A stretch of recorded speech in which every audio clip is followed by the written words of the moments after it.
Hello बच्चों। यहां लिखा है circular disc of mass 2m and radius 3r, ये वाली, resting on the flat frictionless surface another circular disc of mass m radius 2r moving with velocity v hit the first disk as shown in the figure. The collision is elastic. What is the final velocity of the heavier disk? मतलब इस बड़े वाले disc की final velocity क्या होगी?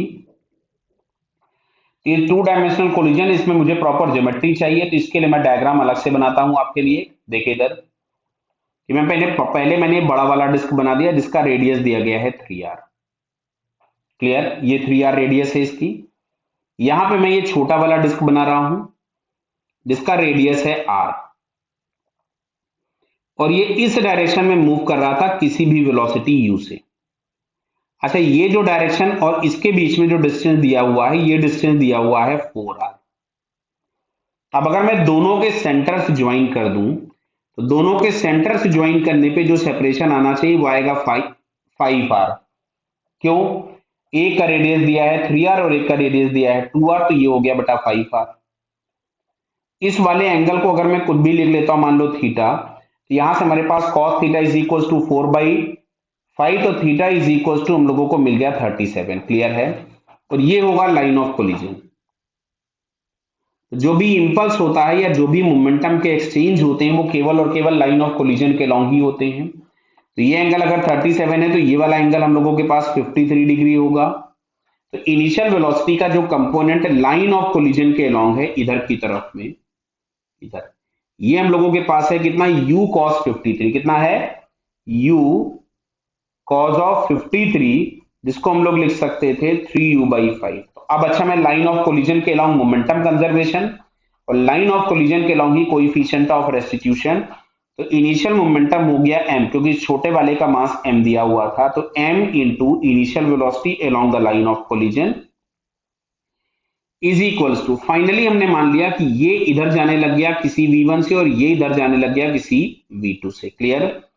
तो मैं यहां से अगर फाइनल मोमेंटम लिखता हूं अब along the line of collision, तो मिल रहा है 2m into v1 plus m into v2। यहां से मैंने m कैंसिल कर दिए, तो मिल रहा है 3u/5 is equals to 2v1 plus v2। Clear? ये आ गया इक्वेशन नंबर 1। और हम लोगों से हैवियर डिस्क पूछा गया है, मतलब हम लोग v1 में इंटरेस्टेड है निकालने में। क्लियर है क्या? अब सुनो, कोएफिशिएंट ऑफ रेस्टिट्यूशन लगा देते हैं e। तो E बराबर आपको मिलेगा relative velocity after upon relative velocity before. तो बिफोर वेलोसिटी थी लाइन ऑफ कोलिजन, और E भी लिखते समय लाइन ऑफ कोलिजन ही देखना है हमको। तो यहां से हमने लिख दिया v1 माइनस v2, क्योंकि दोनों के डायरेक्शन अगर मैंने सेम लिए हैं तो रिलेटिव वेलोसिटी आपको ये मिलेगी, और कोलिजन इलास्टिक दिया हुआ है तो E बराबर 1। तो v1 minus v2 is equals to आपको मिल गया 3u/5। ये आ गया इक्वेशन नंबर 2। क्या दिख रहा है? इक्वेशन नंबर 1 और 2 दोनों ऐड कर दें, यहाँ पे v1 प्लस में, v2 प्लस में, और यहाँ पे v2 माइनस में है, तो कैंसिल हो जाएगा। तो लेफ्ट हैंड साइड में मिला 3v1। कितना मिला? 3v1। क्यों? दिख रहा होगा बेटा, ये 2v1 और प्लस यहाँ पे v1, तो 3v1 हो गया is equals to left hand side में हमारे पास जो अब राइट हैंड साइड का हमारे पास मिलेगा वो मिलेगा 6u/5।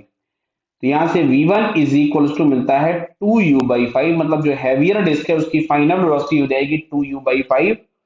अगर हम चेक करें तो ये हम लोगों को यहाँ पे सेकंड वाले ऑप्शन में दिया है, so it's second answer is correct. Clear बेटा?